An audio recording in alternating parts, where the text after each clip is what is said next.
Bueno, vos como periodista estuviste recorriendo muchísimo estos lugares hace mucho tiempo. Primero, la cuestión cultural. Cuando tu primer encuentro con Medio Oriente, ¿cómo fue culturalmente? ¿Te chocó? ¿Cómo fueron tus reacciones? Contame tus reacciones humanas. No, yo creo que la primera vez que fui tenía 17 años. Yo tuve fascinación por Medio Oriente desde que tengo 15 años. Quería ser arqueóloga, me encantaba la historia. Bueno, eh, ese es el lugar donde ir.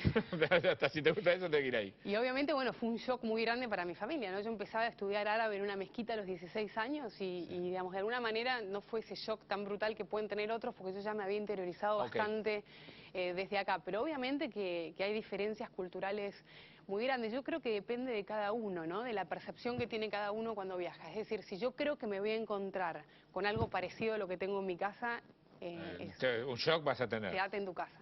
Cuando llegás, obviamente yo creo que tenés que ir abierto a ver cosas diferentes, a ver culturas diferentes, a ver religiones diferentes y a respetarlo, ¿no? Yo creo que, digamos, como uno espera que se lo respeten, también creo que respetas cada vez que vas.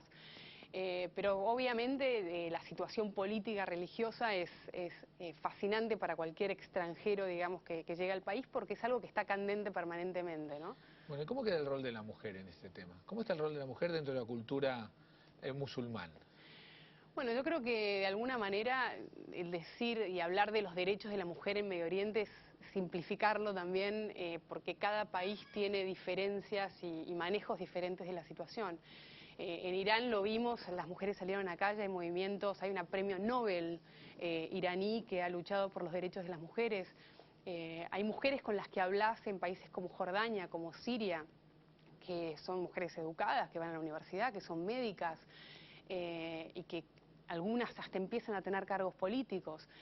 Yo creo que, digamos, que se van moviendo determinadas cosas. Lo que pasa es que yo creo que lo más importante es no esperar, y ellas no quieren ser como nosotras o tener los derechos o la situación de vida que pueden tener las mujeres occidentales. Ellas quieren el progreso, el respeto, desde el respeto a su cultura, ¿no? El pensar que una mujer musulmana aspira a estar en bikini en California es Sí, simplificar una cosa que no va a ser, es que un por problema ahí californiano, no de ellos. por ahí quiera seguir usando su velo y tener su trabajo y su profesión y estar casada y cuidar a sus hijos.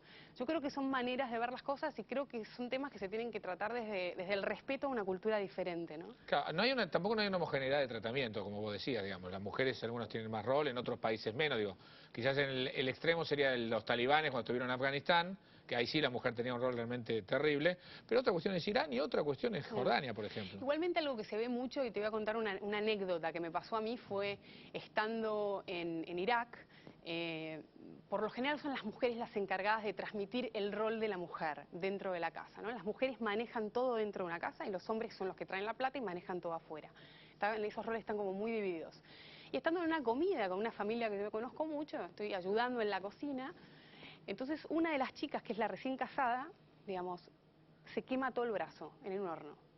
Yo enseguida le digo, vamos, vení que te pongo manteca que te damos. La suegra, es decir, la madre del marido, me dice, déjala, déjala. ¿Sabes las veces que me quemé yo para estar a donde estoy? Entonces, yo creo que echarle la culpa a los hombres es una cuestión también bastante fácil, ¿no? Claro. Hay maneras de respeto, hay maneras de que son generaciones de mujeres también que han sido educadas de determinada manera y que van a llevar años en cambiar y que tal vez no cambie, digamos, porque es su manera de percibir las Hay cosas, que ¿no? dejarle su propia evolución y que van a tener ellas su propia evolución. Sí, yo creo que hay determinadas cosas igualmente que uno como occidental, digamos, son, digamos, obviamente que las son condenables, es decir, Sí. matar a una mujer a pedradas, digamos, yo no lo voy a ver bien nunca, pero bueno, creo que dentro está en ellos modificarlos, yo no voy a ser nadie para ir a Decir. decirles lo que tienen que hacer, ¿no? ¿Cómo está el tema del periodismo? Hablábamos recién en el informe de ciertas censuras, pero también está apareciendo toda la nueva tecnología. Contame cómo es la relación de esto, de que esté Twitter, Facebook y las censuras en la prensa. Bueno, muchos de los gobiernos no son democracias directamente, tenés monarquías, hay incluso semidictaduras de muchos años, que obviamente controlan, digamos, trabajar. Es decir, yo estando en Siria, con el cariño que le tengo a Siria, uno asume que te están siguiendo permanentemente, que tenés los teléfonos pinchados.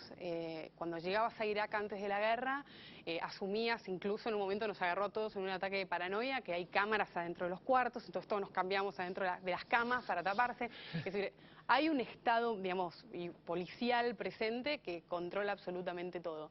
Yo creo que con las nuevas tecnologías, de alguna manera, eso cada vez se hace más difícil, los cortan directamente en muchos casos. Pero también, como habíamos hablado en el programa pasado, ¿no? En Irán lo que pasa es que hay mucha gente joven que está cada vez más preparada, que están abriendo, digamos, de alguna manera la cabeza, digamos, de la gente con la que están presentes permanentemente. El gobierno los intenta reclutar porque son su manera de controlarlos, porque créeme que no creo que ningún ayatolá en com sepa mucho de cómo se maneja la tecnología, digamos, es todo un movimiento que empieza a ver que bueno, que yo creo que es muy positivo, ¿no? Porque, digamos, yo creo que de las discusiones, del debate, de las peleas, digamos, es de donde van a surgir nuevas cosas, pero obviamente que hay muchísima censura.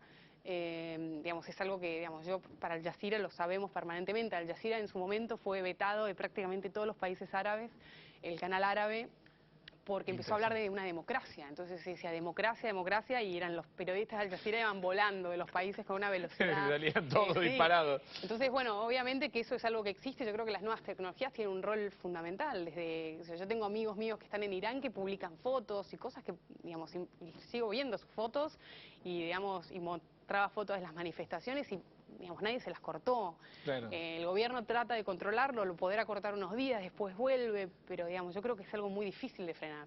Ahora, hay una imagen nuestra de que tenemos que todo es medio terrible en Medio Oriente. Y no miramos a veces digamos, la viga propia, ¿no? La paja que...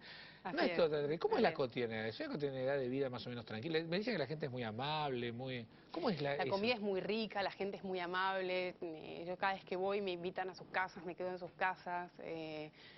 La gente es extraordinaria. También, digamos, hay una convulsión política o religiosa que no tiene nada que ver con el cotidiano. Yo me acuerdo que estando en Bagdad, en el medio de RPG que volaban por todos lados, los chicos seguían jugando al fútbol y seguían comiendo.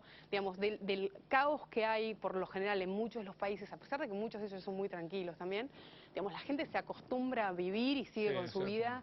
Y eso es como, digamos, parte de lo que pasa en todos lados, ¿no? En la Guerra Mundial de Europa se seguía jugando al fútbol también, tenés que seguir viviendo, no podés seguir la cuestión. Pero hay como una amabilidad, no hay como un rechazo al extranjero todo el tiempo. No, se hizo mucho más tenso desde el 11 de septiembre. Claro. O sea, yo cuando iba antes del 2001 había una situación y ahora por ahí te ven medio rubia y enseguida sos americana, ¿no? Obviamente que yo salía con Argentina, Maradona y eso ya aflojaba un poquito más. Soy rubia pero Maradona. Eso resuelve bastante la situación. Pero cambió mucho desde el 2001, es mucho más tenso, tener un pasaporte americano es mucho más conflictivo. En Afganistán tener pasaportes de países de la OTAN, digamos, de alguna manera es mucho más conflictivo y peligroso, obviamente, ¿no? Pero no solamente por una cuestión política, sino por económica. Es decir, hoy en día, si vos tenés secuestrado a un americano o un español o un francés, sabés, o un italiano especialmente, que son famosos por pagar rescates, sabés que, digamos, llega plata y por lo general se venden dentro de los mismos grupos. Que no te secuestran nunca vos, porque si esperás que Argentina pague nada, algo... Me van a dejar ahí, que se la queden, ¿viste? Como... Habría buena voluntad, pero no. Ay, Teresa, me quedaría encantado charlando con vos mucho más tiempo. Te agradecemos muchísimo por estar con nosotros, ¿eh? Y ahora, para el cierre, acompáñame al cierre, de todas maneras. Bueno, usted sabe que salió la revista, ya se la mostramos, la revista de FTV, Juegos de Poder, justamente sobre el tema de Medio Oriente, que es lo que estuvimos charlando hoy. Una visión sobre Irán, Irak, Afganistán y Pakistán, el resumen de lo que estuvimos viendo y por supuesto las notas que nosotros tenemos también acá, entre las cuales está la parte en la cual Teresa Bo también está apareciendo. También sobre aviación, explicaciones sobre Medio Oriente, los juegos de poder con las vestimentas tradicional, pero con todo también lo que implica la violencia, una explicación. Como siempre, para que nosotros tratemos de entender mejor lo que es algo mucho más complejo de lo que nosotros pensamos y mucho más rico. Es más, acá está Teresa, vos también cuando estuviste en otro programa, así que estás en todos lados, Teresa. Así que bueno, ya saben, por supuesto también la columna de Tomás Bulat, siempre interesante sobre el tema de economía. Bueno, muchísimas gracias a todos ustedes y nos vemos en DefTV el domingo que viene a las 22 horas.